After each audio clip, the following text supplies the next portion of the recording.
Nuzlocke are a famous part of the Pokemon community, a way to challenge yourself playing these baby games that a 4-year-old can steamroll through with their overpowered starter. If you're watching this video, you know the rule set. Permadeath, have to nickname your Pokemon, only the first encounter in each route. However, that was too baby game for me.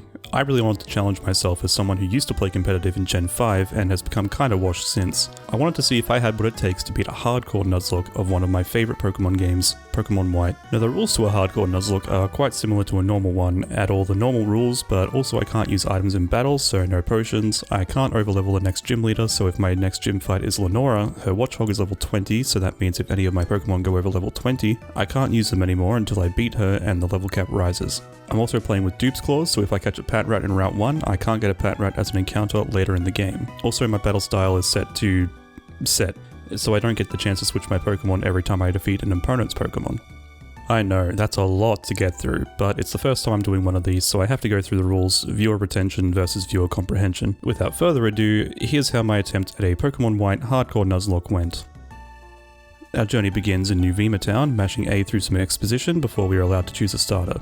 Now I'm part of the Snivy clan, I pick him every time I go through the Gen 5 games, but I wanted to try something different here. I recall the wise words of Pokemon challenges, what with fire types being quite rare and not really being that many good ones in the game, I decided to go for Tepig.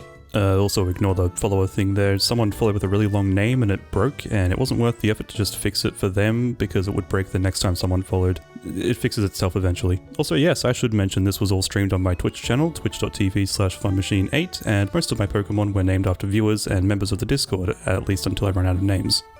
So if you want to catch these runs live and have a Pokemon named after you, make sure to follow me on Twitch. I stream Monday, Wednesday and Thursdays around 4 to 5 PM AEST with some bonus streams thrown in there. Anyway, after trudging through the first 2 rival battles, I accidentally say no to nicknaming my Pokemon, so I do what's called a Hacker Man move and change it manually. Tepig has a neutral nature, which is not the worst, I'll certainly take it over an attack lowering nature. We are immediately allowed to get another encounter after a short catching tutorial in Patrat with a naive nature, boosting speed and lowering special defense. Considering the role Patrat and later Watchog play, this was a fantastic nature to have. Obviously could be better lowering special attack rather than our already low defenses, but I'm certainly not complaining. Also, don't notice a little team thing on the side not matching when I get a new Pokemon. I manually input them and sometimes I forget. I know you can do it automatically, but I haven't found something that works consistently. Please help me. Our first true battle of the run is against N with his level 7 Purloin. I lead with my freshly caught Patrat still sitting at level 3, but because I know Purloin is such a not good Pokemon, I'm not worried in the slightest. I use 3 Leers to lower its defense before switching to Tepig to take it out, landing a critical hit on the very first attack. We move on to Route 2 and encounter a Lillipup, a really good Pokemon for the early to mid game. It's surprisingly bulky and hits really hard with normal stab tackles. And once it evolves to Herdia, it can possibly have the Intimidate ability, lowering the opponent's attack stat on switch in, aka one of the best abilities in the game for a Nuzlocke. This Lillipup has a lonely nature, boosting his attack and lowering defense. Again, quite a good nature, boosting the most important stat, sadly lowering defense, but with Intimidate it shouldn't really matter too much. I go back and heal them quickly before making my way back to Route 10. Route 10 already, oh my god. Route 2, and encountering a level 7 Lillipup. Now, I haven't played White in a while, but I'm pretty sure I've never seen this happen. Is this some rarity, or have I just not spent much time on early routes? I attempt to run as my level 4 Lillipup will very likely lose to the level 7, but it fails. Running is determined by your Pokemon's speed. If your Pokemon outspeeds the one you're trying to run away from, it's guaranteed. If not, however, it gets a little dicey. Naturally being the same Pokemon but 3 levels lower, Siva the Lillipup does not in fact outspeed and fails to run away, promptly getting nailed by a tackle crit and being the first death of the run. This was devastating. I lost a really good Pokemon for the early to mid game and in such a silly way, to a wild Pokemon. I'm supposed to be better than this. I've been playing Pokemon for 17 years. How could I let something like this happen? It was exceptionally embarrassing and a mistake I wouldn't make again. So after depositing Lillipup in the graveyard, I return to Route 2 with a freshened perspective on life. I encounter a level 7 Patrat, and after Tepig nearly dies to it, I switch in my own underleveled Patrat and attempt to run. It fails and she dies. Moving on. Actually, real quick, the people who are better at Nuzlocke than me, why is every encounter on this route level 7? My Lillipup was level 4, and then I encountered like 4 other Pokemon in a row who were level 7, which is incredibly high for this part of the game. Especially for a wild Pokemon. Have I gotten extremely unlucky, or what's going on here? Our second battle goes off without a hitch, probably risking a crit, but at this point, if I had to restart, well that would just be okay. It was at this point I had enough of the struggle and decided to hack in some rare candies and full restores. You might be screaming at your screen telling me that's cheating, but remember I have a level cap and I can't use items in battle. These are purely tools to help speed up the process of playing the game and actually let me play the game more. Rather than running back to the Pokemon Center after every fight, I can just full restore my Pokemon and move on. Rather than sitting there grinding up to level 11 so the early fights are a bit safer, I can just use rare candy a few times and get there. If anything, rare candies are actually disadvantaging me because I'm not getting the EVs from KOing wild Pokemon. With that sorted, the journey continues. The next couple fights are nothing noteworthy until we get to the first, or I guess second rival fight with Bianca. It's worth noting it has been such a long time since I played this game that I thought Bianca had the starter strong against yours, so I spent about 10 minutes calcing the fight so I could make it through. Oh my god, wait, I'm so stupid. Before realizing she has the starter weak to yours. So it's basically a fight against a level 6 Lillipup, and after the other fights and a rare candy or two, Tepig was now at a level that would be very simple to do. So we reach Striaton City, the home of the first gym. However, before we can challenge that, we have a couple things to do. Firstly, we have to enter the trainer school and battle Sharon, the fight I was actually worried about. Though before that, we can go off to the right and enter the Dream Yard, where after fighting a couple trainers you can get a gift Pokemon. This Pokemon is dependent on what starter you chose, as it's one of the 3 elemental monkeys introduced in this generation. If you pick, say, Snivy, you'll receive Panpour, as that is good against the other type your starter is weak to. Something that will come into play very shortly. As I picked Tepig, I receive a Pansage, technically the savior of this run, as without his help I would probably just lose to Sharon at this point. I forget that Sharon leads with his starter in his early encounters, so I have to waste a turn switching back to Pansage. Not a huge worry, as both my Pokemon are level 12 at this stage against his level 8 Oshawott, so we dispose of him pretty easily and move on to the gym. After a couple trainer fights against Lillipup and Patrat, which were closer than they needed to be, I make it to the gym leader Cress. The way this gym works is that there are 3 gym leaders, one for each type of starter you could pick, that being fire, water, and grass. Each gym leader will have a level 12 Lillipup and their ace level 14 monkey, depending on whatever is strong against your starter. This is where my monkey comes in. So because I picked Tepig, I fight Cress, who has a level 14 Panpour in the back, but because I have Pansage, it's kind of irrelevant. Yeah, this is a scary gym on paper, but the monkeys are so awful that even if Pansage was level 10, I would still win a 1v1. The Lillipup is the real scary Pokemon of this gym, being the highest level Lillipup you fought thus far and having access to Work Up, an attack that raises your attack and special attack. The special attack is irrelevant, but a Lillipup having an attack boosting move this early is very scary. I do what's called edging in the Nuzlocke business and fight wild Pokemon until Tepig is on the verge of leveling to 15, as in a hardcore Nuzlocke the level cap only applies until you enter the battle, so while he was level 14 when I started, if he levels up due to the KOing the Lillipup to 15, that's just free real estate for me. Though this is tedious to do and I don't do this at any other point during the run. While taking the Lillipup out, I actually discover a feature of the ability Pickup. Usually it's an exclusively out-of-battle ability that has a chance for your Pokemon to pick up an item after a battle. So after fighting a wild Pokemon, your Pokemon might be holding a Super Potion randomly or something. But in battle, which I'm pretty sure was added in Gen 5, if you were to use a berry like the Oran Berry I had on Tepig, which is a held item that restores 10 HP when under 50% max HP, the Pokemon with Pickup would find that berry and use it for itself when appropriate. Pretty cool. With the Lillipup down, the dreaded Panpour comes out. I have to use a turn to switch into Pansage and Panpour uses a Work Up. I accidentally misclick Leah and Panpour gets another Work Up off. Okay, this is spooky. This thing now has doubled offensive stats, and even being resisted, Water Gun will start to do some damage. If Pansage goes down here, the run is over. Oh, that's a big misclick. Oh god. Oh. Yeah, these monkeys really suck. First badge acquired, and level cap raised to 20, with 2 deaths. I use Necromancy to bring back Patrat from the dead so it can use Cut for a story segment and then promptly lay it back to the rest it doesn't deserve, before moving on to Route 3 where we have another fight against Sharon. Didn't we just beat this guy like half an hour ago? Yes. He leads with his Oshawott again, but this time I was prepared, looking up his fight on Bulbapedia beforehand, and Pansage destroys Oshawott with ease and takes care of Purloin. My Route 3 encounter is Blitzel, one of my favourite Gen 5 Pokemon and the only electric type we can really use until like Gym 5. I enter Wellspring Cave and immediately encounter a Roggenrola.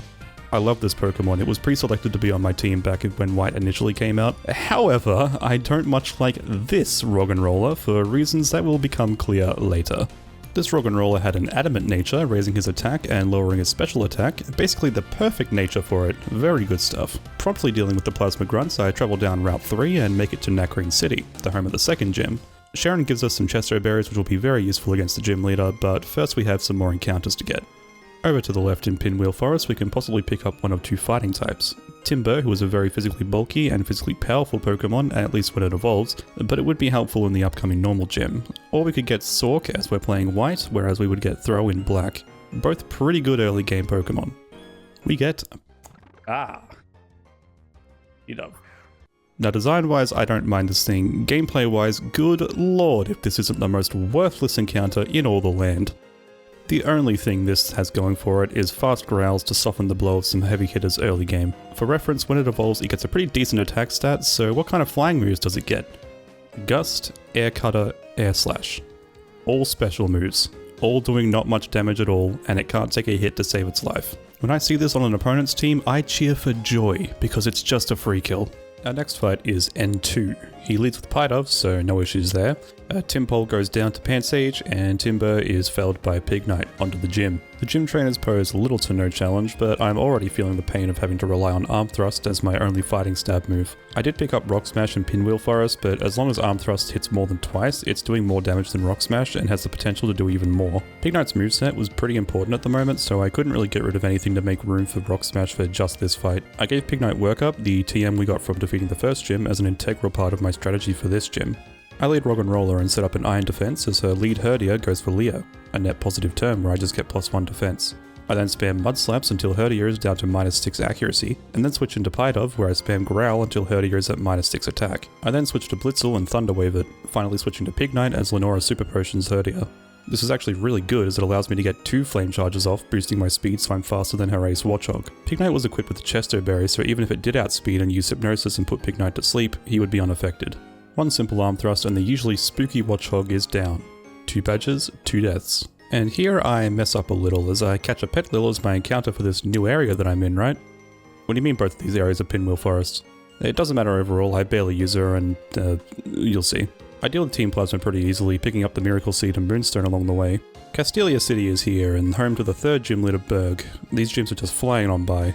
Before we can challenge him, however, there is yet more Team Plasma business we need to take care of, but they are no worry aside from Petlil nearly dying due to missing 3 Mega Drains in a row after being sand attacked once. Welcome to my luck in Pokemon. At last we make it to the gym. Pidove immediately misses a 95% accurate Air Cutter, which doesn't matter, but I just want to take every opportunity I can to talk smack about this stupid bird. The rest of the trainers aren't an issue, and we find ourselves before Berg. The strategy for this one being essentially spam Flame Charge after a workup. His lead Whirlipede was the biggest problem here. With its Poison Point ability, I could be poisoned after using Flame Charge at any time, and if Dwebble crits with Smackdown, Pignite will be in a lot of trouble. Thankfully you have access to Pecha Berries at this point, which I forgot to equip to Pignite. So starts the first of many strange things that happen with the Pokemon damage calculator, as I calc this fight to be pretty consistent. After one workup, Flame Charge would one-shot Whirlipede 100% of the time.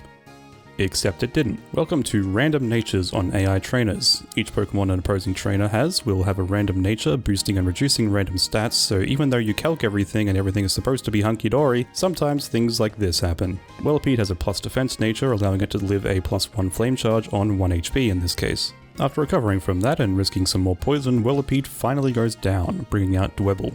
Dwebble has Sturdy, so even if Flame Charge would have one-shot it, Sturdy would prevent it from doing so. So instead I go for an Arm Thrust, doing much less damage than I thought, as Arm Thrust hits multiple times, it's not blocked by Sturdy, and if I got a crit or hit 5 times, I would have been able to essentially one-shot it. I don't however, and it hits me with a Smackdown doing a little bit of damage, but I live and take it out the next turn with a Flame Charge. His ace Leavanny comes out, and quad weak to fire, so 3rd badge acquired, with 2 deaths still on the board. We run up to Route 4 after disposing of a mildly annoying roadblock in Bianca. We get to the real fight with Sharon, but not before getting my Route 4 encounter in Sandisle. Unfortunately, not having Intimidate, it instead has an ability called Moxie. Upon KOing a Pokemon, it would get a +1 attack boost. Not a bad ability, but I would prefer the other one. Sharon fight now, and Pidove goes down to a Shockwave from Blitzel after taking a quick attack, bringing out Duot to my surprise. At this point I didn't know how the Gen 5 switchy in AI worked, and spoiler alert, I don't until way later. But basically the AI will look for the Pokemon that has the highest base power attack to use against you. In this case it chose Duot, despite being weak to my electric type. It has a high 75 base power move in Razor Shell, which is likely the highest power move on his team. I switch into Pansage expecting a Razor Shell, but instead he goes for Focus Energy, boosting his critical hit ratio. He also has Fury Cutter, a bug type move that increases in power every time you use it consecutively. With bug and water coverage, this Pokemon basically beats every Pokemon I have. If they're not weak to one of his moves, they have low defense and would get taken out by a neutral attack. Due to some quick thinking, however, I hit it with a Leer before slamming it with a Seed Bomb, the combination of the two taking it out in one shot with some aid of the Sandstorm. Had I not one-shot it, Dewat's Torrent ability would be active, making his already strong Razor Shell even more powerful. From here it's basically a free win. Pansear is pathetic and goes down with ease, and Liepard is much the same. I run back to the Pokemon Center and swap Petlil out for Sandile. Sandile has a hardy nature, so no boosts or decreases. Not the worst, not the best. Nothing eventful happens until we meet our favourite green-haired letter, N. N3 is an especially scary fight.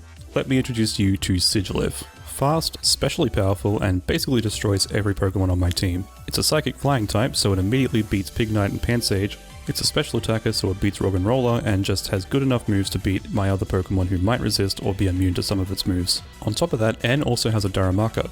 This Darumaka has Hustle, which is an ability that in exchange for accuracy, boosts its attack. Despite being a first evolution, if it does hit, it hits hard. This fight's gonna be rough.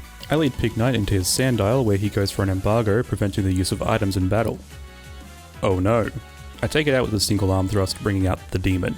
Now the reason I lead with Pignite and not Pansage was so I could guarantee it using Psybeam and not Air Cutter, as Psybeam has the higher base power. The AI would always go for that over the other super effective move. Sandile is immune to Psybeam, so it gets him in for free. Sandile can 2-hit KO Sigilyph with Bite, but he gets outsped and 2-shot himself from Sigilyph's Air Cutter.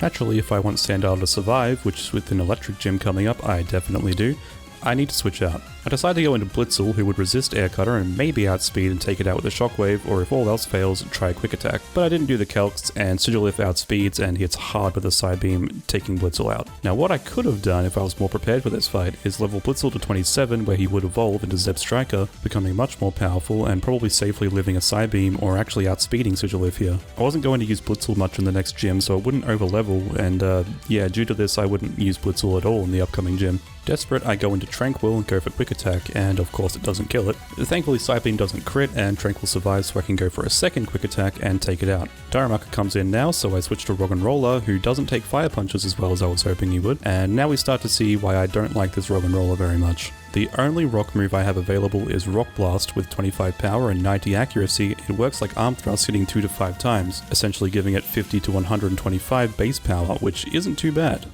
Roggenrola tried to learn Smackdown only a level before, but I usually go for the safe but weak option and never try out moves like Rock Blast, so I thought I'd do something different. I am immediately punished for doing so, as Roggenrola misses his next 2 Rock Blasts and is taken down to 18 HP, where if the next Fire Punch crit or burned would spell death for the dumb little rock. I again noticed my error here in leaving him one level below what he would need to be to evolve, and would in turn tank these Fire Punches a lot better, but unlike Blitzel, I did plan on using him quite a bit in the next gym, so I didn't want to overlevel him. With no other option, I switch to Pignite, who thankfully dodges the Fire Punch. I work up once, expecting a Fire Punch again, but it instead goes for Facade, dealing a lot more damage than I was comfortable with. Keep in mind, all of Darumaka's attacks essentially have 80% accuracy due to its ability, and it has missed once. I had to act now, going for an Arm Thrust and of course getting 2 hits, just hitting it below half. I go for another Arm Thrust. Thankfully it hits 3 times and takes it out. Scraggy comes out last, and considering my options, I choose to go for another Arm Thrust, hitting 3 times and taking Scraggy out in one shot. My god, Roggenrola made that so much harder than it needed to be. I enter the 4th gym, and once again the trainers pose little threat aside from one Emolga using Double Team once and dodging absolutely everything for a while. Boy, having a Pokemon immune to electric with a no-miss move sure would be helpful right about now. I make it to Elisa, but then I realize there's actually another encounter I can get before I take her on. I decide to use the Shaking Grass to grab myself an Ordino, a very bulky Pokemon at this point in the game, and might be exactly what I need to take on Elisa. Getting this in Lostlorn Forest also means I can't get this anywhere else. Perfect for the next encounter, as in the Shaking Grass I am forced to get an Emolga, as the other encounter is a Lilligant that I had the pre-evolution of, even though I know I technically shouldn't. Just go with it for now, trust me, it doesn't matter in the long run. So after running in the grass with Repel on for a while, I finally get a Minccino. What? Yeah, so my Repel wore off, and holding down the run button got rid of the text box and forced me to take a step before I could realize, and got an encounter immediately. Welcome to the team, Plum. I guess. Are you kidding me? Solosis is probably in my top 5 Unova Pokemon, as basically the whole reason I'm even playing White, aside from it being the version I picked as a kid, as Solosis is a White exclusive. This one stung a little. So with a lot of preparation, I finally trekked back to Elisa and was ready to tear her team of 2 Emolga and a Zeb Striker down.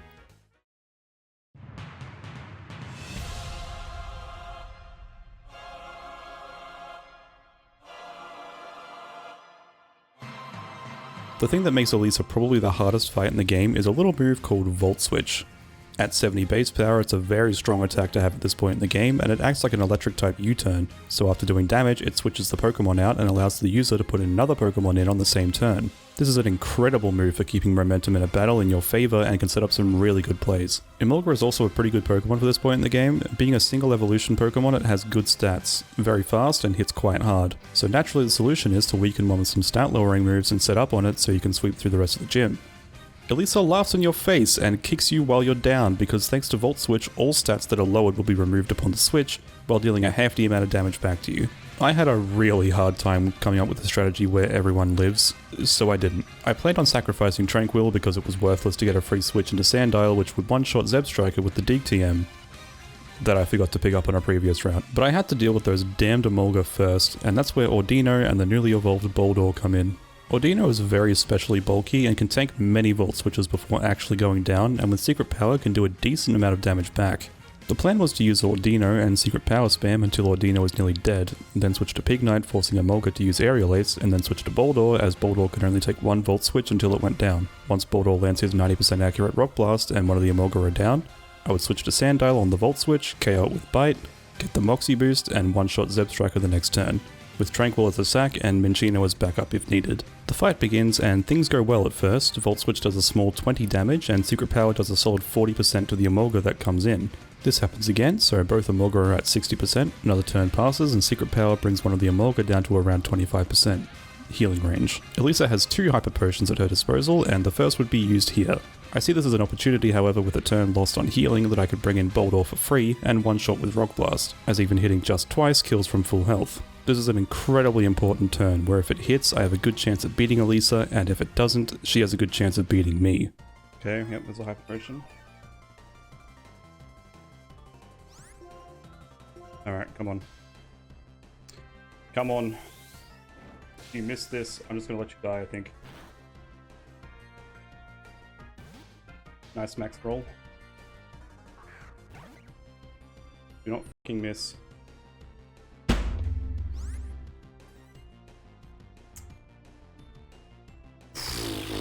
It missed. Volt Switch high rolled to get 42 damage the last turn, so there was a chance for it to low roll and that Boldore survive to get a Rock Blast off to kill the damaged Emolga in the back. It doesn't. I wasn't sad about this death at all. Rock and Roller has been letting me down at near every point since Gen 2, and honestly it was kind of cathartic to watch him die. This didn't help, however. Now with 5 Pokemon remaining, I'm basically back to the start. One Emolga is at 60%, and the other 2 Pokemon are fully healed in the back, and my Ordino can only take 1 more Volt Switch before going down. I go into Minccino hoping to possibly get a Sing off and be able to switch to Sandile and sweep with Moxie, but knowing this Emolga would Volt Switch, I decided to go for a Tail Slap instead and maybe just kill the incoming Emolga. It hits 4 times and leaves Emolga on 1 HP, along with paralyzing me due to Emolga's static ability. At this point I'd nearly given up hope. There was no way I'd be winning with this without some insane RNG. I know she's going to Volt Switch, so I switched to Sandile to take it, so I can switch to Tranquil the next turn and take it out with Quick Attack, at least dealing with one of them so Sandile might be able to handle the other and sweep through Zeb Striker. Alright, let's do it. It's going to Volt Switch. Oh, she better not have 2 Hyper Potions. Minccino now half health and paralyzed, Tranquil one-shot by Volt Switch, Ordino on her last legs, and Pignite unable to survive more than 2 Aerial Aces. I was back to square one. Her entire team was fully healed and ready to go. It was over. In a desperate last attempt, I send out a Bite with Sandile, which doesn't even do half to Emolga, and I get paralyzed immediately. Being fully paralyzed the next turn, I switch to Tranquil on the Aerial Ace and get a Quick Attack off before getting paralyzed by Static again. Volt Switch takes Tranquil out, and out comes the full health Emolga. I run a Hail Mary and go into Minccino, going for Sing, but of course next turn I am paralyzed yet again. Ordino can take 1 more Volt Switch before going down, so I can at least get a little damage off on the higher health Emolga. With no Hyper Potions left, Pignite has an angle to sweep with Flame Charge, but keeping in theme with this god-awful RNG I'm getting, Volt Switch crits and Ordino is taken out. I have to go Pignite now. It's now or never. I do the calcs on speed, and after a Flame Charge I would reach 55 speed. Emolga without a minus speed nature would have 56. This fight was out to get me. Sending out one last Flame Charge, I hoped that somehow, some way, I would outspeed or at least survive another Aerial Ace, as it didn't even do over half. But Elisa was unrelenting, getting another crit and taking Pig Knight out. With nothing but a badly damaged and paralyzed Sandile left, one last aerial ace was enough to take it out, and with it, attempt 1. I did a quick rerun of this fight to see how it could have gone, and yeah, Rock Blast hit and killed an Emolga, Ordina was able to wall out and almost take out Zeb Striker and the other Emolga, and Sandile cleaned up for the sweep. I won't deflect and say the only reason I lost was RNG, because I made some mistakes going into this fight, but I will say the Rock Blast miss really sealed the deal and instilled a hatred for Boulder I'm not sure I will shake off for years to come. See? The pet lil didn't matter after all. Attempt 2 begins once again in New Vima Town. I thought I might try Oshawott this time, but not finding Tepig to be the problem last run, I decided to run it back. Welcome to the team, Apricot second. With a sassy nature, boosting special defense and lowering speed. Much better. I pick up a Pat Rat in Route 1, named Victim 1, and a Purloin in Route 2, named Victim 1. I guess I forgot what I named my pet rat. I learned from my mistakes last run and immediately hack-a-manned rare candies in and leveled up my team so the trainer and wild Pokemon fights were no threat. Grabbing a Pansage once again, I quickly make my way back to the first gym. There was really no strategy here. With 4 Pokemon to play with this time, I just led Tepig and spammed Ember until Lillipup went down, switched to Pansage and spammed Vine Whip until Panpour was felled, and the first badge was acquired again. The next few fights are similarly easy, wiping the floor with Sharon and making it to Wellspring Cave and catching ourselves another Roggenrola. I sure hope this one can hit 90% accurate moves. I get my Route 3 encounter next, and it's another Blitzel. The rest of the trip to Nacrene is uneventful as I get back to Pinwheel Forest and pick up another encounter. I name him Survivor, a very fitting name for what's to come I think, but unfortunately with an impish nature, lowering his special attack and raising defense. Considering basically all the moves he'll have access to are special for the while, this is not brilliant. I also for some reason only now check that my Roggenroller's nature boosts defense and lowers special defense. Not bad, but as we all know, with a good nature, Roggenroller can still be quite unreliable. With my boosted levels compared to last time, N2 was no trouble aside from getting hit by Supersonic immediately and then hitting myself in confusion 3 times in a row. I love RNG. The gym trainers are again no worry, and as I'm preparing for the gym battle, I realize how strong Patrat actually is early. By level 18, Victim 1 had learned Crunch and Hypnosis, usually mid to late game moves for most other Pokemon. In combination with its strong normal stab, this thing has been a saint in the early game. It would be really unfortunate to do a run where it dies immediately to a wild Pokemon, but good thing that's never happened to me. With similar encounters, my plan for the gym leader remained exactly the same, only instead of a Pidove using Growl, it's a Liepard. I switched to Pig Knight eventually and used Work Up into Flame Charge to get the speed boost necessary to outspeed and take out Watchog, unless Watchog has a plus speed nature of course, but that wouldn't happen. It does, and Arm Thrust only hits 2 times letting Watchog live. Twice. But after taking a Retaliate like a champ, Watchog finally goes down. Second gym badge acquired again. I get to Castelia City, mash A through all the text and get back to the gym. After talking about how I got scammed by Duolingo while fighting the trainers, I was back before the 3rd gym leader once again. Now still having a similar team to what I did before, the strategy again was quite similar. Work up turn 1, spam Flame Charge to victory. 3rd gym badge acquired again. I travel up to Route 4 and easily dispose of Bianca, so it's Sharon time. Pidove goes down to a combination of Smackdown from Roggenroller and Sandstorm Chip, so Duot comes out immediately. I need Duot to take roughly 20% of its HP so I can one-shot with Seed Bomb from Pansage, so I pivot to Survivor on the Razor Shell and switch to Victim 1 to try and get a Hypnosis off to make the switch to Pansage a bit cleaner. It misses twice, so that plan isn't gonna work. Now Victim 1 is dead to 2 moves here, Razor Shell and Fury Cutter. Both of these moves will kill, so Duot is using a random move. If I switch Pansage into a Fury Cutter, there's a chance it crits and with Sandstorm Chip kills, and if Pansage goes down, Duot will run rampant throughout the rest of my team. Thankfully Duot goes for Razor Shell and I outspeed and one-shot with the Seed Bomb the next turn. The rest of the fight, as per usual, is no trouble with his weak Pokemon going down in 1 or 2 hits and barely doing any damage in return. Sandile is my encounter once again on this route, but with Intimidate this time, so a very valuable pickup. I go on a big detour looking for items, thinking I should find the Mystic Water for Survivor, but afterward remembering that it's only around here in Black and White 2. I do however pick up the TM for Dig this time before making my way through the Desert Resort and to Relic Castle where I could pick up a Plume Fossil, which can be restored into an Archon. Also a very valuable pickup. I go for my encounter in Relic Castle, getting a Yamask. Not amazing, but having a ghost type for immunities is always a nice addition to the team. At this point I'd run out of names to call things for a while, so welcome to the team. React. Next up is my Desert Resort encounter. I saw Sigilif there and that's what I was going for. As stated before, Sigilif is the bane of my existence, but it could be a very valuable asset to the team. I didn't have any psychic or flying Pokemon to use and having a fast special attacker would be great for upcoming challenges. Oi! Yikes. So I get the 10% Maractus instead. But all is not lost, as Maractus for this point in the game has fantastic stats and actually is a valuable ally for the team. Considering my other grass option was Pansage. Learning from my mistakes again, I go into N3, leveling up all of my Pokemon appropriately this time, now having a Boldore, and because I wouldn't be using Maractus in the next gym due to all the Emolga flying around, I leveled it up to the cap to give myself the best chance of beating N possible. Turn 1, I go for Giga Drain. Yeah, this thing gets Giga Drain by level 27 apparently, taking out Sandile and baiting in Darumaka. Switching in SDJ the Boldore to take the incoming Fire Punch and demolish it with 100% accurate, no chance to miss Smackdown. Scraggy comes in next and is definitely using Brick Break, so I switch in Apricot second, who would take it best. Now you might be wondering, why risk Pignite when you have Maractus in the back that you don't really care about sacrificing? Well, the answer to that is Sigilif. Because Pignite is weak to both Air Cutter and Psybeam, Sigilif will use the one stronger against it, being Psybeam, a Psychic type move that the Liepard I have in the back is immune to, and was my entire plan on taking it down. However, I didn't calculate the damage properly, so Brick Break does a bit more than I was expecting, and I have to risk going for an Arm Thrust to hopefully kill Scraggy and keep my plan intact. It was a pretty safe kill, as long as I don't low roll and only hit 2 times, then Scraggy dies and nothing changes. So I low roll and only hit 2 times and get nailed with another Brick Break. I take it out next turn, but now Pignite only has 10 HP remaining, meaning it's a random move between Psybeam and Air Cutter. If Sigilif Air Cutters and crits, Liepard will die on the next move, and it also can't one-shot with Pursuit without a defense drop. Okay, I should be able to pivot through Survivor.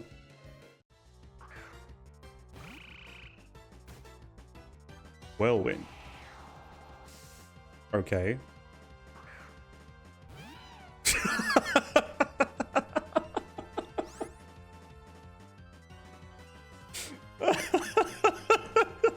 So I guess Sigilif was feeling nice that day because rather than go for the kill on Pignite, it used Whirlwind, a move with -4 priority and just switches your Pokemon out for something else on your team, happening to switch my pivot Pokemon into the Pokemon I was trying to get out for free.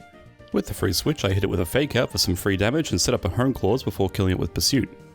What just happened? My spirits high, I entered the 4th gym once again, and feelings of anxiety creeping back in, knowing that this may well be the place where this run goes to die. But this time, it's different. I have much better Pokemon in the party, and I'm not relying on a 90% accurate move to take out an Emolga. But first, I swing by Lost Lawn Forest again to pick up another Ordino. Once again, not getting the Regenerator ability that would be so useful and make this gym a lot easier. Regenerator would restore 33% of Ordino's max HP every time it switched out, essentially giving me a free tank of a Volt Switch every time I switch to someone else. Instead, it gets Healer, an ability that in a single battle does nothing. Despite this, however, I still add Ordino to the team and roll out with a kind of new strategy. This time I lead Boldore and immediately go for a Smackdown, knowing it won't miss this time. This guarantees either a KO on an Emolga or leaving it within healing range, using up both of Elise's Hyper Potions right out the gate, so any damage I do is permanent. I have an Oranberry on Boldore, so even if Volt Switch high rolls 2 times, I will survive a non-crit. The plan goes off without a hitch, using both Hyper Potions on the incoming Emolga. I then switch to Survivor on an incoming Volt Switch, and next turn Quick Claw activates and Bubble Beam goes off to pick up the kill. 1 Emolga down, 1 to go. On the second Emolga, knowing I have 2 ground types and worst comes to worst I would need to switch between them, I go for Growl to lower Emolga's attack so Aerial Ace wouldn't do as much. It turns out to be mostly pointless as Muddy Water hits twice and takes the second Emolga down, but after the RNG of the last time I did this fight, I am always preparing for the worst. Zip Striker comes out now, and after getting off a Mud Shot because I am never dead to even a crit quick attack, I pivot through Ordino to get Zip Striker to use an electric move so I can then switch to Sandile and get her in for free. From there it's a simple matter of clicking Dig as I'm never dead to crit, and that's that. It's amazing how much of a difference not relying on Rock Blast can make. 4th gym badge acquired. I forget that on the next route is a Sharon fight and go in unprepared. Liepard is of course a pushover and I take it out with a single arm thrust, but that brings in the ever scary Duot. I switch into Survivor to take the incoming Razor Shell, going for Growl to further reduce the damage I would take on Survivor or any other Pokemon I bring in as he goes for a Focus Energy. I hit him with a Mud Shot to get some chip damage and slow him down to help the rest of my team deal with him. Swapping to Ordino, I can tank a Water Pulse pretty well, landing a Secret Power in return and proccing his Citrus Berry, effectively doing no damage that turn. I go for Secret Power again to get him down to about 50% and realize that next turn I'll knock him into Torrent, powering up all his water moves and probably sealing the fate of this run. So for the first and only time in this run, I use Entrainment. Entrainment erases your opponent's ability and replaces it with your own, so now rather than having Torrent, Duot has the useless Healer, ensuring the rest of my Pokemon don't get one-shot by Water Pulse. I then switch to Victim 1 where unfortunately he gets his first crit, taking me down to 19 health. Now the question is, does Victim 1 kill with Retaliate? Most damage rolls kill it, but if I get a low roll it'll leave Duot with red health and mark the first death of the run. How much do you want to survive, Victim 1? Up to you. Not that much, it seems. A sad goodbye to a very valuable Pokemon for the early game, but at this point Victim 1 was being outclassed already, so not a huge loss. I can take Duot out the next turn by sending in Survivor, and that brings out Pansear. for some reason, is promptly one-shot, and finally Tranquil is sent out. Switching to STJ, I squash the bird with a small rock, and victory is mine. If you ever find yourself playing a black or white Nuzlocke, just assume that Sharon will battle you on every new route. At least 70% of the time you'll be correct. I replaced Victim 1 with Yamask, not really having much better options, and I think a normal and fighting immunity is pretty valuable to have on the team, even if I don't use her a lot to fight with. Minchinu is my encounter for the next route, rather than the Solaces I wanted, but we move on to Driftvale Bridge. For the one and only Pokemon I can encounter there, the Ducklet. Arriving in Driftvale City, the home of the 5th gym and an outdated meme, we pick up a Timber at cold storage and venture inside to flush out Team Plasma, picking up the TM for Scold before we leave and head on over to the 5th gym. Clay is one of the scariest fights in this game, having the best Pokemon in the game, Excadrill, as his ace. At such a low level, it's really hard to have anything to use against this beast for Pokemon without losing something. But I have a secret weapon, the 10% Maractus, baby. I lead Maractus against his Crocorock, one-shotting with Giga Drain immediately. Big boy Excadrill comes out next, and after tanking a slash, I use a Cotton Spore for the first time in my Pokemon career, ensuring Maractus and most of my team will now outspeed. I switch to my own Crocorock to get the Intimidate attack drop off to make him a little bit easier to take out, but after seeing the amount of damage Bulldoze does with reduced attack, I have to swap out. I go into Survivor, taking a Bulldoze on the chin and hitting hard with Scold, but not doing as much damage as I thought it would. Swapping to Gerda, he tanks a Bulldoze quite well, avoiding a flinch from Rock Slide and finishing him off with a low kick. Finally, Palpitoad is sent out, and the win is basically in the bag now. Aqua Ringing as I switch back to the 10% Maractus, baby, and Giga Drain for the one-shot. I make quick work of the Bianca fight before entering the next route. Stopping the stream there as Pokemon Presents was happening that night. These videos are really slow, I know. Pokemon Legends ZA was certainly not what I was expecting, but I'll take the 2025 release date. It'll probably be out by the time this video comes out. Next stream, I immediately get my next encounter, being a Swadloon. Another grass type. Yippee! I avoid all the trainers along the route and find myself in Chargestone Cave. There's a lot of good encounters in here, including Joltik, Tynamo, and Ferroseed, all great Pokemon for the next gym. I'll be pretty happy as long as I don't get Clink, basically. Yeah, that makes sense. Nothing really all that interesting happens in Chargestone Cave, including the next end fight. Because most of his Pokemon are still weak first evolutions, and the only one that isn't is Boldore, it really isn't much of a challenge. Arriving in Mistralton City shortly after, the home of the 6th gym. These gyms really just fly by in the later parts of the game, huh?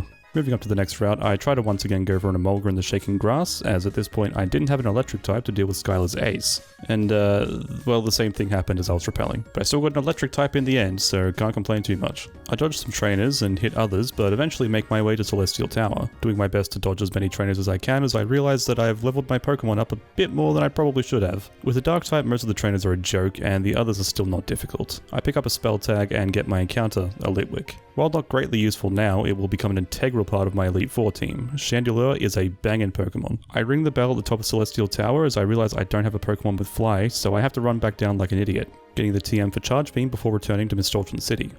6th gym time. As per usual, the trainers are easy, the only challenge was not over-leveling. But somehow I managed to pull it off and make it to Skylar. Clink somehow doesn't evolve yet at level 35, so it's there more of a backup in case something goes horribly wrong with Zebstrika. There isn't a great deal of strategy here for Skylar, as she's one of the easiest gyms in the game. With only 3 Pokemon still and many of those Pokemon not being a threat, you can kinda just mindlessly go into it and still win. Ironically, her lead Swoobat is the most threatening thing on her team, but I lead with Crocorock, which walls it fairly hard, lowering its attack so Heart Stamp and Acrobatics will do less damage and Psychic won't do anything at all. Mystifyingly, it goes for Amnesia turn 1 as I go for Crunch, getting the one-shot immediately, bringing out Swanna. I pivot through Palm to bait an Air Slash as I bring Zebstrika in, as for some reason Swanna's water move is Bubble Beam rather than Scold or Surf, so hitting neutrally Air Slash is the best damage it can do. However, it just goes for an Aqua Ring on the switch, so I decide to do some chip with Secret Power to ensure the one-shot with Zebstrika, and actually get the Paralysis. I bring Zebstrika in and go for a Spark, and that takes Swanna out. Unpheasant is brought out last, and yeah, it's Unpheasant. With the level cap raised to 39, we can do a lot of evolving. Apricot second becomes an Emboar, Survivor becomes a Seismitoad, Siva becomes a Conkeldurr. I don't remember why I didn't evolve SDJ yet. Remember, I've made impossible evolutions possible, so at level 37 they both evolve into their final forms. A fact that was a bit hard to understand for some people in the chat. With the 6th gym defeated, we travel over yonder to Twist Mountain, one of the last big dungeons in the game, and the location of, yes, yet another Sharon battle. However, this time I am prepared and properly leveled. SDJ handles Unpheasant as Duot comes in, pivoting through Pom to take the Water Pulse and getting Siva in on the Revenge. Wake Up Slap would be a clean 2-hit kill, but Duot has leftovers, healing it just a little bit over half, which means I get a high roll and kill it anyway. Simisear comes in now, and after a switch to Survivor goes down to a rain boosted Scold, making him send in his final Pokemon, Liepard. It uses Fake Out to waste time, and after a couple Scolds goes down. another easy victory. As I'm running up and down to get my encounter in Twist Mountain, a dust cloud appears in front of me and forces me to encounter a Drillbur. As stated before, Exodrill is probably the best Pokemon in the game, and for that reason I didn't want to use it. While this was my first Nuzlocke, I still wanted to restrict myself from using the broken stuff, as especially around this point in the game was feeling way too easy anyway. So I catch the Drillbur because why not, and store it in the PC for a break in case of emergency Pokemon, and continue my trek through Twist Mountain, where eventually I encounter the scariest trainer in the game since Elisa, Battle Girl Sharon. Her lineup consists of level 36 Throw. That's it. Yet somehow I was so unprepared for this, she nearly killed my entire team. Given most of my Pokemon were physical attackers and the one special attacker I had was pretty weak, this throw was incredibly scary, with bulk up and revenge to boot, so any chip damage I do to it will result in one of my Pokemon taking at least 60% of their max HP. At some point I was genuinely worried I was going to lose the run to this random avoidable trainer. I managed to win by reducing his attack with Survivor, nearly dying in the process, and going into Siva, who uses the move Chip Away, an attack that ignores stat changes made to the opponent, and therefore, ignoring the defense boosts from Bulk Up, was able to take it out as it just kept going for Bulk Up for some reason. It was now I started to realize some weird pacing and difficulty issues I hadn't really thought about before. Black and White are really easy between the 5th and 8th gym. Once you clear Clay, you can basically just autopilot to the 8th gym and you'll probably be okay. This one random trainer was more difficult than any of the actual important trainer battles I was supposed to be prepping for, and even still it was only because my team was pretty unbalanced due to the lack of encounters. The rest of Twist Mountain was cake. It was just a matter of time until I made it to Icarus City, the home of the 7th gym. But before I went there, I went to get my encounter in the nearby Icarus Moor, a Stunfisk. Sure. The 7th gym is once again very easy. Because of a lack of ice types introduced in Gen 5, the trainers either use Cubchoo or Vanillish basically, with some rare Cryogonal sprinkled in. Throw fire type at them and they all die. Unfortunately, this is the same as the gym leader, quite possibly the easiest gym leader in the entire franchise. I usually pull up the damage calculator and plan out gym battles no matter how easy they should be. I did it for Cress, I did it for Skylar, but for this one, I put Apricot 2nd in the lead and just did it. 4 flame charges later, I had the 7th gym badge. Moving on, we head to Dragon Spiral Tower, where Team Plasma are doing their shenanigans. Wanting a Dragon type, I head inside wanting to get the 30% Druddigan, but instead I get the 20% Mienfoo. While I was partially disappointed at first, Mienshao is a great Pokemon, I just have to wait until the Elite Four. The rest of Dragon Spiral Tower was of course no issue, just a bunch of Team Plasma grunts. We find N at the top having successfully captured a Reshiram, a haunting taste of what's to come. I path toward the deeper moor of Icarus and catch myself a Shelmet. I realise I skipped dialogue too quick and I was actually supposed to go to the Relic Castle, so I make the grand trek back to the Pokemon Center, I teach my Swanna fly and fly to Nakreen City, finally reviving the fossil we obtained so long ago. Welcome to the team, ranked the Archon. I foresee great things in your future. Some more plasma fights, nothing interesting, as Getsus goes on about something or other, and we make it back to where I originally went for another rifle fight with Bianca. Bing bang boom, we're done. I pick up the TM for Flame Charge on the bridge that I don't use before skipping through some more Getsus dialogue and arriving on Route 9, getting the TM for Fling flung at me. This is a cute way to get Fling. So we make it to Opal Lucid City, the home of the final gym. Anyway, back to Route 9 for my encounter. I was basically hoping for anything other than Pawniard. I like the Pokemon and I wish I could use it, but it evolves at level 52. You know, the highest level cap in this game. So at best I could use it for the last 2 fights of the run. Not great. I then remember I can get an encounter in Mistralton Cave. Already having Boldor with Dupe's Claws, I can guarantee an Axew encounter. Axew is huge, a Dragon-type pseudo-legendary that basically runs through the game, which is why I'm not using it. It goes in the same category as Exodrill. While I'm there, I catch a Carablast and evolve Shelmet into Excelgor. 8th gym time, and I decide to finally let Archon, now an Archeops, stretch his legs and satiate his thirst for blood. It's a shame that Fracture would have to be sacrificed like this, but what can you... I have Dragon Breath with this guy?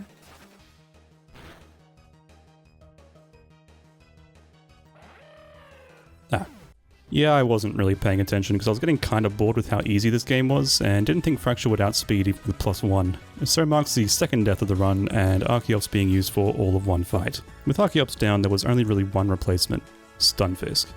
There wasn't really any reason here, I was just kind of bored and never really see anyone use Stunfisk, and yeah, after this gym I can certainly see why. I lead with Stunfisk on Veteran Hugo. She takes a lot of damage from Dragon Claw and does next to nothing in return, so I have to switch. Apricot 2nd takes an incredible amount of damage from Dragon Claw and is dead to crit. Not wanting to lose a second Pokemon in the gym before I even reach the leader, I decide the best course of action is to switch to Crocodile, get an Intimidate off and pivot to Siva on the incoming Revenge. Surely it doesn't just use Revenge for no reason now. Surely it doesn't use Revenge for no reason now. Surely it does. Yeah, so we went for Revenge for no reason and crits. Okay, this one hurt a little. As we know, Intimidate users are incredible for Nuzlocke, and ever since she was a Sandile, I was abusing the hell out of that. She was such a useful mon for having immunities to Psychic and Electric, and actually hit pretty hard back, and dies to not only getting hit with Revenge for like literally no reason. I have no idea why the Drodigan used Revenge when Dragonclaw is the highest damaging move, and not only that, but it crits on that exact turn as well. Looking on the bright side, if I left Apricot second in, he would have died to a crit Revenge as well. So I guess if I had to pick between either of them dying, I would have picked Crocodile. I dispose of this demon with SDJ and I'm left mourning 2 dear Pokemon from just one gym. It was at this point I realized I need to take this more seriously again. Pokemon were dying and it was my fault, aside from the random revenge crit. It made me, for the first time in a while, afraid of the gym leader. If this is what a Fractured or Drodigan can do, what's a Dragon Dancing Haxorus gonna do? The answer is absolutely f***ing nothing. Anyone who knows anything about this game knows this hilariously bad moveset on Haxorus. Dragon Dance is a dragon move that boosts your attack and speed by 1 stage. Very spooky. Very scary move for sweeping Pokemon like Haxorus. So why is it such a non-threat? The TM Iris gives you is Dragon Tail, a 60 base power 90% accurate move that when used switches out your Pokemon like Whirlwind would do. The catch is that it is a negative priority move, so basically unless I'm using Whirlwind or Counter, I will always outspeed her Haxorus. Sure, it also has Slash and Assurance, but those moves are really bad, so she'll be going for Dragon Tail 90% of the time. Anyway, she leads Fracture and I lead Siva. I crit Brick Break immediately for the one-shot, bringing in Drodigan. I go for another Brick Break, doing about 48%, knowing if I go to another one, it'll probably put Drodigan in heal range and make me have to try and kill it all over again, and Siva will eventually need to be switched out. So I go for a Bulk Up into a Brick Break to snag the kill on Drodigan, bringing out the big scary Haxorus. I know Brick Break 2-hit KOs and Siva lives a Dragon Tail, so outside of a crit, I'm completely fine to just shoot off Brick Breaks until she Dragon Tails, which she does immediately, bringing in SDJ. From this much health, Rock Slide just kills, and yeah, that's it. It's still kind of crazy to me that I lost 2 Pokemon to the gym trainers and the gym leader barely got close to killing 1. But hey, that's the price of not paying attention in your Nuzlocke. Finally, I'm granted access to quite possibly one of the best routes in the series of Pokemon, if not only for that bangin' tune where we pick up our encounter. I've purposefully avoided getting this encounter the entire game because I usually wanted something else from that route, but unfortunately in Route 10 there really wasn't anything too great. Herdia, which at this point in the game is no longer amazing and probably wouldn't even make the cut to the Elite Four team. Rufflet, as we're playing Pokemon White, complete garbage until evolution, but you know the level cap is 50 now, so it might actually be useful. Unfortunately it evolves at level 54, which is really quick. Why exactly? It's a fairly strong Pokemon, Braviary at least with 510 base stat total, but that's not even close to on par with pseudo-legendaries who evolve earlier than this. Braviary isn't some be-all end-all amazing sweeper Pokemon, so why does it evolve so late and make itself unusable in a regular playthrough? Even if you weren't doing a Nuzlocke, you would have to go through the Elite Four with a Rufflet or have a really over-leveled, freshly evolved Braviary, and a similar thing could be said for Bishop.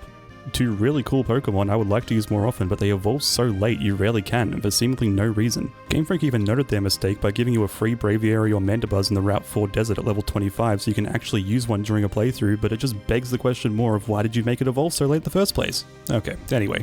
The Buffalint would be a decent contender. I've never really used one before, but having it used against me is never fun, so I imagine it would be a decently strong Pokemon. Fungus is a pretty good encounter, but it's only at 10%, and Throwers, once again we're playing White, which I mean, yeah, is also a decent encounter, but I also have 2 fighting types on my team and I really don't need another one. So given that I only really wanted Buffalint or Fungus for my encounter, I chose to go with Fungus because I needed a decent grass type and a special defensive wall. Now you might ask, but if Fungus is only 10%, how do you just choose Fungus? Well, see those Pokeballs in the overworld, usually they're an item like a Full Restore or Repel, but on specific routes these Pokeballs are actually Fungus in disguise. So I simply repel and get all the Pokeballs until eventually I find my Fungus. I name him Fun Guy and move on, picking up a Duskstone to evolve Lampent after yet another battle with Sharon. With Fun Guy on hand, Sharon is now a joke. SDJ walls Unpheasant, Fun Guy destroys the incoming Samurott, Ugly the Swanner deals with Simisear, and Apricot second annihilates Liepard. It really made me realize how lopsided Sharon's team was. With his starter easily handled, this guy is as easy as Bianca, and he's supposed to be the one good at battling. Now I want to talk about this next segment because I feel like it's heavily and greatly underappreciated. Right before Victory Road there is the classic segment of checking that you have each gym badge and are worthy of taking on the Elite Four. Nothing new, Gen 1 did this in fact, and it was kinda cool, but it was mostly just a plain area with some water to surf on and some late game encounters to get. Black and White goes all out with this concept. There is a mini area between each gate you unlocked based on the type of the gym badge that you need to unlock it, and it is so cool. Not to mention the music of Victory Road gradually builds up as you progress through the area, more and more instruments being added until you get the full theme at the end. They did not need to put this much effort into an honestly not very memorable part of the game, but they did, and it just goes to show why Gen 5 is peak Pokemon. Being that it is so late in the game and none of Victory Road encounters really do anything for me at this point, I choose to just skip it. I have my team for the Elite Four already, and a Durant isn't going to sway the tides of battle. About 15 minutes later and nothing eventful happening, I make it out of Victory Road and begin the final planning phase for the Elite Four, and decide to kind of just wing it for N and Guesses for content. Settling on a final team of Landlord the Chandelure, Siva the Conkeldurr, Ick the Excelgor, Survivor the Seismitoad, Fungi the Amoonguss, and of course, Apricot Second the Embor. Here we go. With my game plan, Chantel and Caitlin were pretty safe unless I get majorly unlucky and Landlord somehow dies, so I go for them first. Starting with Chantel, as she is probably the scarier fight without Landlord. Now because Landlord was a minus speed nature, I've given him 100 speed EVs to ensure even if Chantel's own Chandelure is plus speed nature, I still outspeed. And with a held spell tag, Shadow Ball always one-shots. And yeah, that's basically this fight. Landlord outspeeds and one-shots every one of her Pokemon. This was also when I learned the Switch AI doesn't work the way that I thought it did. Not relevant for this fight, as I one-shot everything, but it made me uneasy for my game plans moving forward. Things were going smoothly until... oh. One thing I didn't factor in, abilities. Jellicent has Cursed Body, meaning every time I hit it with a move, there is a 30% chance that move will be disabled for 4 turns, and this persists after the Pokemon is knocked out. Jellicent has just disabled Shadow Ball for the next 4 turns as Chantel's Chandelure comes out, and Hex is never a guaranteed kill. Chantel's Chandelure's Shadow Ball kills me guaranteed, however. So, time for freestyle action. Knowing Shadow Ball was locked in as her Chandelure saw the kill on mine, I switched to Fungi knowing he would take the hit the best, and also then bait out Fire Blast from her Chandelure, which I can then bring Landlord back in to absorb it with Flash Fire and resume the original plan using Shadow Ball and taking it out. However, because Shadow Ball did so much damage, it was a random move between Psychic and Fire Blast, so I just had to take the chance. Of course she uses Psychic, and not only that, but she gets the special defense drop, meaning if I calculated wrong and get outsped, Landlord is really super dead. Thankfully, I didn't, and outspeed for the one-shot. The nerves began as I approached Caitlin. She too was supposed to be simple and easy fight where I lead Chandelure and spam Shadow Ball to win. For the first 2 Pokemon, Reuniclus and Mushana, this is exactly what happens. Then the Demon comes out. Now Sigilif I also calculated to be outsped in one shot as long as Sigilif is not a plus speed nature, and even if it is, it not only has to get a high roll but also crit with Shadow Ball to pose any kind of a threat. But the chances of that are so incredibly low, and I've also already had pretty bad luck in this Elite Four, so surely not right. Ooh.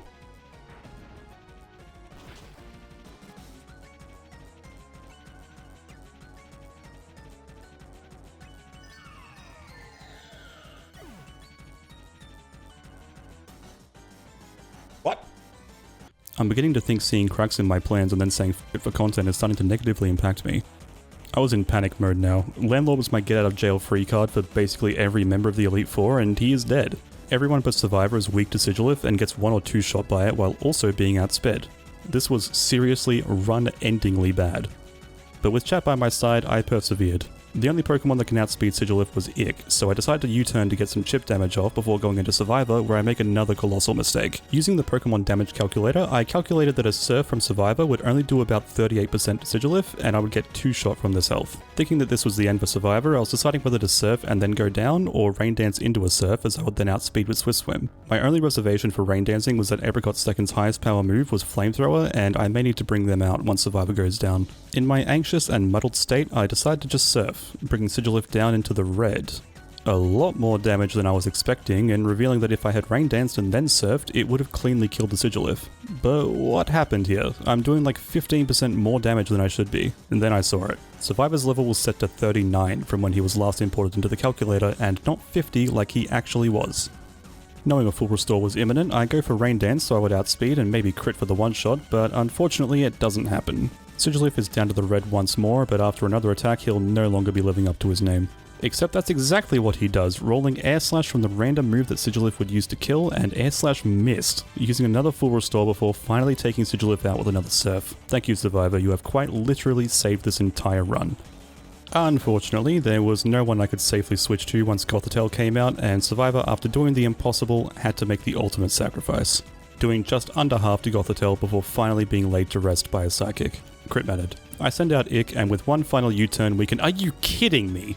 Yes, the bad luck does not stop. U-turn low rolls, and now I need to send out one of 3 Pokemon weak to Psychic into an incoming Psychic. Due to Apricot Second's HP stat and I think higher special defense, I don't know, I can't remember, I'm just trying to cover my tracks. I sent them out to tank it. A crit would mean a kill here, but thankfully it doesn't happen. Knowing it's now a random move, I make one last and final, for real this time, switch to Ick, and after living a Shadow Ball, fire off a U-turn, ending the fight. This is going to be rough. Grimsley time now as I lead Seaver into his Scrafty. This strategy was pretty simple, but was now a little more complicated as I didn't have Survivor to deal with Crocodile. One Hammer Arm kills Scrafty after he tries to sand attack, but doesn't know the amount of bad luck I had last fight, so the game balances it out by letting me hit a Hammer Arm through the accuracy drop. Liepard comes out now, and knowing it's going to fake out, I switch to Apricot Second. One Brick Break is all I need to kill, but Liepard goes for Attract, and naturally Apricot Second is immobilized by Love. This is bad, if you couldn't tell. Infatuation gives you a 50% chance to be immobilized by Love and lose your turn every turn, and it never wears off unless you or your opponent switches out. Of course, I could switch back to Seaver and then Liepard attracts again, and I'm right back to where I started.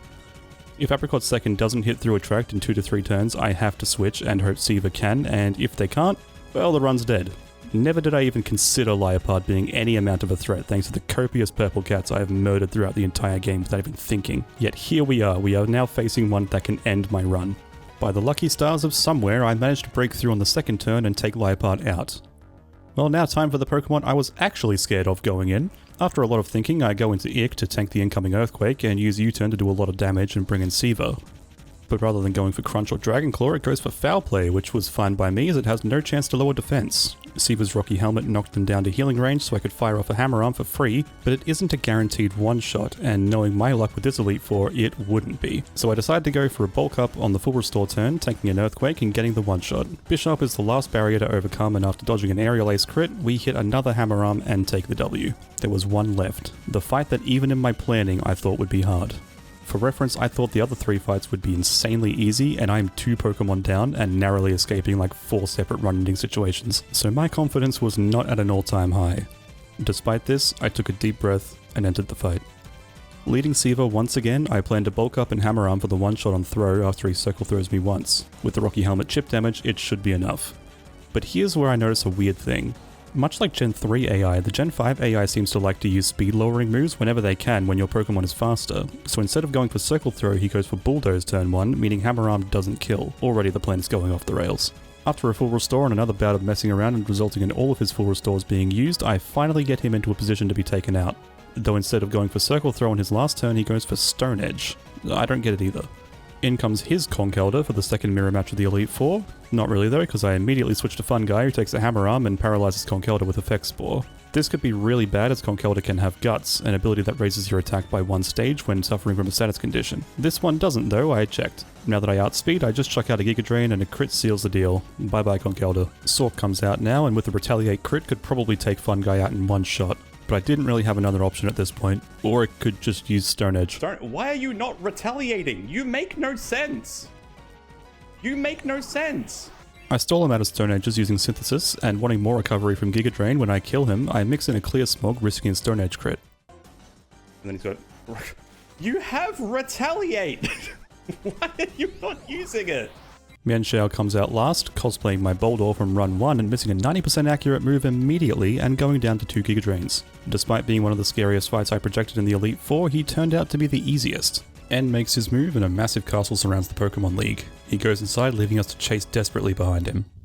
Thankfully his castle is equipped with healing facilities and a PC, so I can lick my wounds and carry on without some of the star players of the run. With a new level cap of 52, I was finally able to evolve my Mienfoo into a Mienshao and add it to the team. With a lot of Ns and Getsus' Pokemon being weak to fighting, this was a great addition to the team as Seaver and Apricot Second were quite slow and would die way too quickly if I was relying off just them. Mienshao also came with the Regenerator ability, able to heal 1/3 of its max HP every time it switched out, so I could basically switch it in, outspeed in one shot and switch out for free. This Pokemon is an absolute monster and it makes a lot more sense why it evolved so late.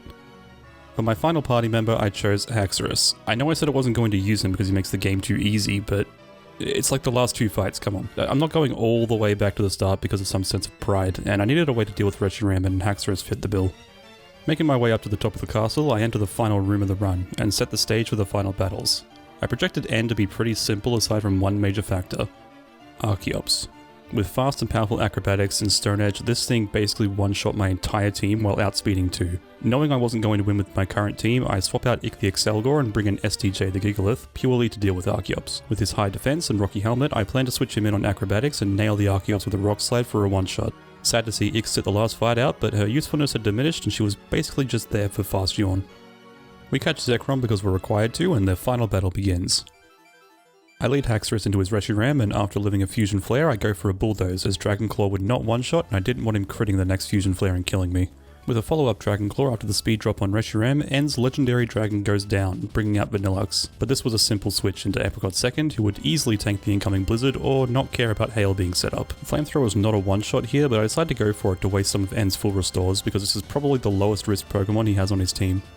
However, due to Ice Body and Vanilluxe setting up Hail, he heals just outside of heal range and goes for another Blizzard. Isn't it? Yeah.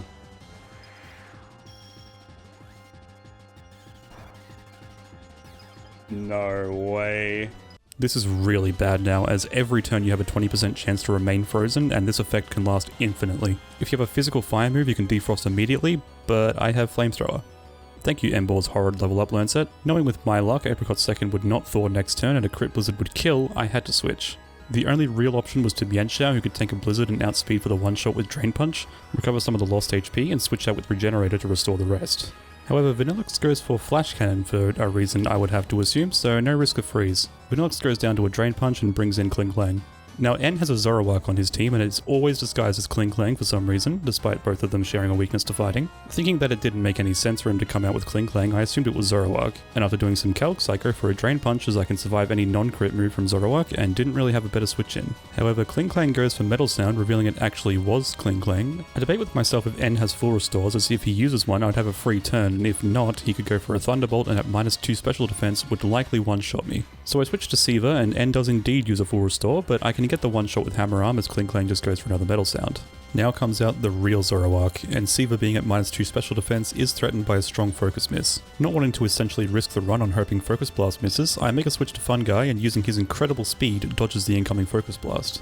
Remembering a very not commonly useful bit of knowledge, I remember if an opponent uses a fire move on a frozen Pokemon, it instantly thaws them, and knowing Zoroark was going for Flamethrower every day of the week here, the choice of switch was obvious. Apricot 2nd lives every roll of Flamethrower, even a crit, so I switch to him and he does get thawed. Unfortunately, he has 46 HP, so is basically useless regardless, but hey, he's not frozen anymore. After thinking on it a bit longer, I eventually switch back to Siva, who gets hit by a rough Focus Miss, bringing him down to just above 50% HP. Knowing I can't risk such a valuable Pokemon and hoping Focus Miss misses, I have to switch to Kukukuku, who also gets nailed with a Focus Miss. However, Kukukuku at least has Regenerator, so technically the Focus Miss only did around 30%. Kukukuku one-shots Zoroark with a Drain Punch, but unfortunately does not outspeed, so I was hoping for just one miss as I switched her in. I go back to Fungi to tank another Focus Miss as Zoroark was running out of them. I want to switch back to Kukukuku, but if she's burned by Flamethrower, it makes this fight a lot more difficult. So I switch to 2-Pop as he's done his job and I don't really need to use him for the rest of the fight. However, now Zoroark goes for Night Slash thanks to a little thing called Damage Overlap. Due to Fungai's insane special defense, Flamethrower, despite being super effective, is not always the highest damage that Zoroark can do. The AI will roll both moves' damage for that turn and choose whichever one has a higher damage output. In this case, Night Slash won, and so Zoroark went for Night Slash. Something I, at the time of this Nuzlocke, did not understand. So now we're in a bit of trouble. As most of Zoroark's moves now kill 2-Pop, he is no longer guaranteed to use the last Focus Miss. So my original plan of switching to Fungi and then pivoting through to get Kukukuku out on a Night Slash was out the window. Without much of a better option, I switch to Kukukuku and just hope then pray that he doesn't go for Focus Blast or Flamethrower. A Focus Blast hit would mean I'd be too low to attack and need to do some more switching. A crit just outright kills. Flamethrower burn would make Kukukuku near unusable for the rest of the fight, and there was a lot more work to be done. So I switch to Kukukuku and Zoroark goes for a Focus Blast. And misses. So now Zoroark is out of Focus Blast PP and the highest damaging move he has is Flamethrower. All I have to do is not get burned as I survive even a crit. Or he just goes for Retaliate. Seriously, this AI, man, I don't get it. It never did more damage than Flamethrower, so I was taking it out of the runnings completely, but I guess it's no burn risk, so we take those. A Drain Punch comes in for the one-shot, restoring a lot of her HP. And now it was finally time for the Demon. Archeops is sent out, a Pokemon I had to bring another entire separate Pokemon to deal with. These next few turns are the most nerve-wracking of the fight. Any other mistakes during the battle would result in death, but at least I had other answers to those Pokemon. If Gigalith goes down here, Archeops outspeeds and one-shots every single one of my Pokemon. Switching in on a gentle acrobatics, I get some chip with Rocky Helmet. My main strategy was doing at least half health to this thing, so even in the event of SDJ's death, Archeops would be able to be taken down. For those who don't know, Archeops has an ability called Defeatist. When its HP goes below 50%, its attack and special attack are halved. To balance this, of course, Archeops' attack and speed are ludicrous. Archeops hits SDJ with a Stone Edge, which I somehow simultaneously forgot and remembered that Rock does not resist itself in the same turn. I click Rock Slide knowing it would be super effective, and yet didn't seem to think Stone Edge would do much damage as it was resisted. I was also hoping that Stone Edge would miss, as it is quite infamous for doing so. Another reason I clicked Rock Slide rather than Stone Edge, as on such an important turn I really couldn't risk my attack miss. No, this can't be happening again, not this late into the game. It was a 90% accurate move. How many flying menaces are going to live because my rock monster can't hit a move that hits 90% of the time? This was really bad now. If SDJ went down, the run is over.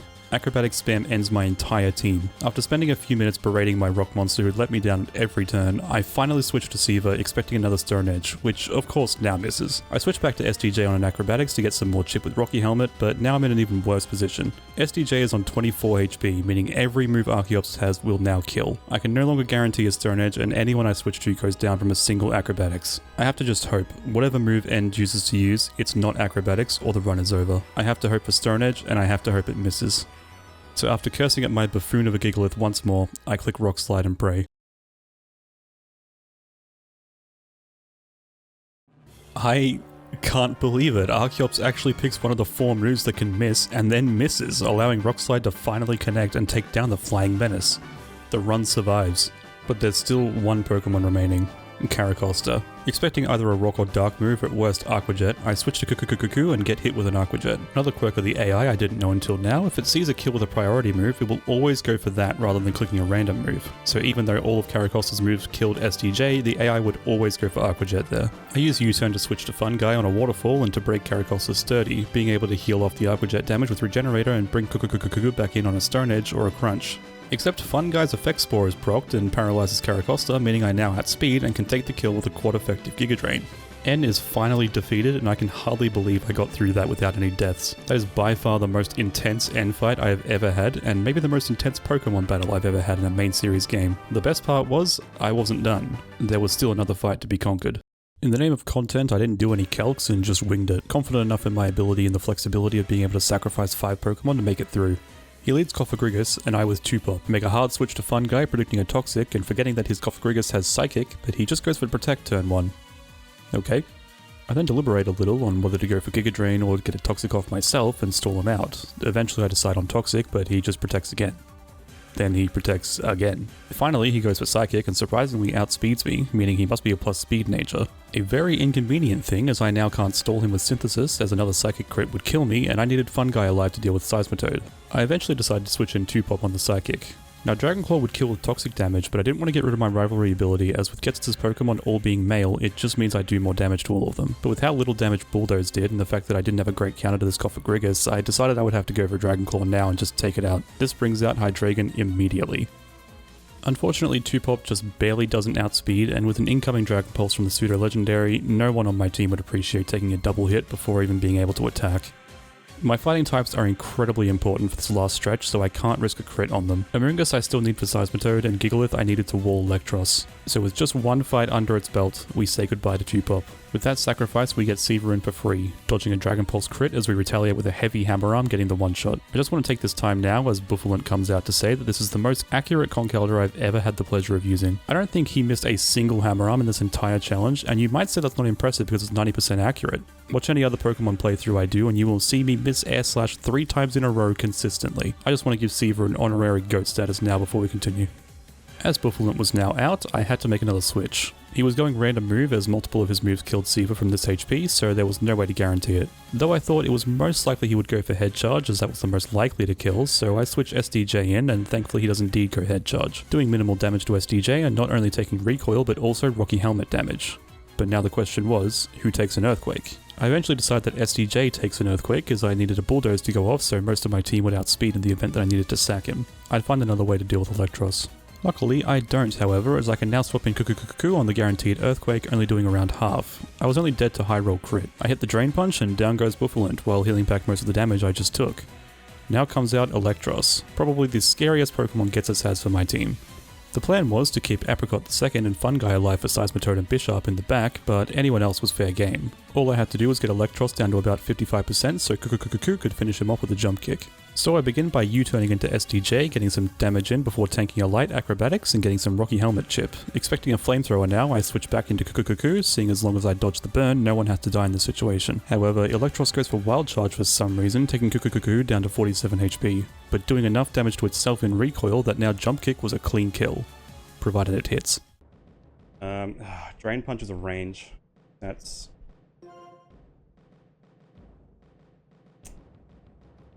And it could be random move now. Like, jump kick is a guaranteed kill, but let me show you a little bit of... let me tell you a little bit about something about guaranteed kills. I was listening out for the desk slam. Well, you might hear one in a second. I think my only play here is jump kick, because if I U-turn, he's going to full restore, and we have to start from the start. So this all depends on a 95% accurate move landing. Because yeah, minimum roll is 49%. I think even if he has plus defense nature, it's 45%. So if I get lowest roll possible, with him having a plus defense nature, I think he still barely just dies. And this is the entire reason I had jump kick, is like in case Drain Punch wasn't going to kill, or it's like not guaranteed. Come on, 95% accurate. Let's go! Alright. Alright. Second to last was Seismitoad, and victory was in sight. I just needed to get Fungi in for free, and I could use Giga Drain for the one-shot. With 3 fighting types in the back for Bishop, I U-turn out for the final time in this run and swap into STJ, somewhat cathartically being able to sack him in the final fight for nearly costing me the entire run in the end fight. Being in the final stretch of the game, I was mainly focused on the guaranteed victory now. If Seismitoad crits Fungi, then he dies and I'd probably lose the run without a way to quickly deal with him. So instead I opt to go into Cuckoo and land one more U-turn to lower Seismitoad down enough that a jump kick could kill as well if Fungi happens to die. However, in all of that planning, I forgot that I actually hadn't sent out Cuckoo yet, and just went into Siva thinking that I was switching him in to die a noble death and guarantee me the win. Instead, he just kinda dies for no reason. A truly tragic way for such a trooper to go out. On top of killing one of the best Pokemon I've ever used, now I have no choice but to risk a crit. If Fungi goes down here, victory is not impossible, but it's also very unlikely. Why? What reason? Gen 5 AI comes to the rescue and Seismitoad just goes for Rain Dance, allowing me to get the clean one-shot. Now with Bishop as the only obstacle standing between me and victory, and 2 healthy fighting types in the back, this run was basically already won. In fact, as I try to let Fungi go down for a free switch, I almost end up killing Bishop with him alone, but wanting to preserve his life as he had been an integral part of the final part of the game as well, I switch into Cuckoo, who takes a nasty Stone Edge crit and nearly dies. I wanted to let Cuckoo die so I could end the run with the Pokemon it started with, but Acrobatics crits and kills Bishop. Even when I'm lucky, I'm still unlucky. But with that, Getsus is defeated and my Pokemon White Hardcore Nuzlocke is complete.